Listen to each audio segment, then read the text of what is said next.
ಹೇಗೆ ನಿದ್ದೆ ಮಾಡಬೇಕು ಅಂತ ಹೇಳಿದ್ದಾರೆ ಅಂದರೆ ಸಮಾಧಿ ಮಾಸ್ಥಾಯ ಅಂತ ಹೇಳ್ತಾರೆ. ಅಂದರೆ ನಿದ್ದೆಗಿಂತ ಮುಂಚೆ ಧ್ಯಾನ ಮಾಡು, ಸಮಾಧಿಗೆ ಹೋಗು, ಹಾಗೆ ನಿದ್ದೆಗೆ ಹೋಗು ಅಂತ. ಇದು ಉತ್ತಮ ಪಕ್ಷ ಅಂತ. ಅಂದರೆ ಧ್ಯಾನದಿಂದ ನಿದ್ದೆಗೆ ಹೋಗುವಂಥದ್ದು. ಸಮಾಧಿ ಮಾಸ್ಥಾಯ ಅಂದರೆ ಧ್ಯಾನದ ತುದಿ ಮುಟ್ಟಿ ಹಾಗೆ ನಿದ್ದೆಗೆ ಹೋಗುವಂಥ ಅಲ್ಲಿವರೆಗೆ ಹೇಳಿಬಿಟ್ಟಿದ್ದಾರೆ ಅವರು.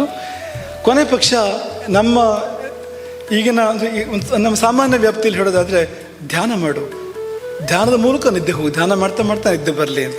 ನಿನಗೇನು ಯಾವುದೋ ರಾಕ್ಷಸರ ನೆನಪು ಮಾಡ್ಕೊಂಡು ನಿದ್ದೆ ಮಾಡಬೇಡ. ನಿದ್ದೆ ಮಾಡಬೇಕಾದ್ರೆ ಯಾವುದೋ ಬೇಡದವರ ಚಲನಚಿತ್ರ ನೋಡಿದರೆ ಅಲ್ಲೇನೋ ದೇವೋ ಭೂತವೋ ಏನೋ ಮಾಡಿರ್ತಾರಲ್ಲ ವಿಕಾರ ಕಾರಣ, ಅದನ್ನು ನೆನಪು ಮಾಡ್ಕೊಂಡು ನಿದ್ದೆ ಮಾಡಿದರೆ ಅದೇ ಬರ್ತದೆ ಮತ್ತೆ ನಿದ್ದೆ ಮಾಡಿ ಸ್ವಪ್ನದಲ್ಲಿ. ಹಾಗೆಲ್ಲ ಮಾಡಬೇಡ. ಅದರ ಬದಲು ದೆವ್ವವನ್ನೆಲ್ಲ ದೇವರನ್ನು ಧ್ಯಾನ ಮಾಡ್ತಾ ನಿದ್ದೆಗೆ ಹೋಗು.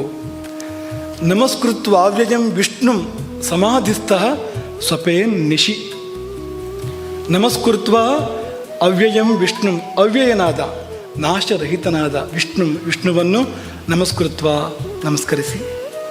ಸಮಾಧಿಸ್ಥಃ ಸಮಾಧಿಸ್ಥನಾಗಿ ನಿಶಿ ಸ್ವಪೇತ್, ರಾತ್ರಿ ಹಗಲಲ್ಲ ನಿದ್ದೆ ಮಾಡ್ಬೋದು, ನಿದ್ದೆ ಮಾಡಬೇಕು.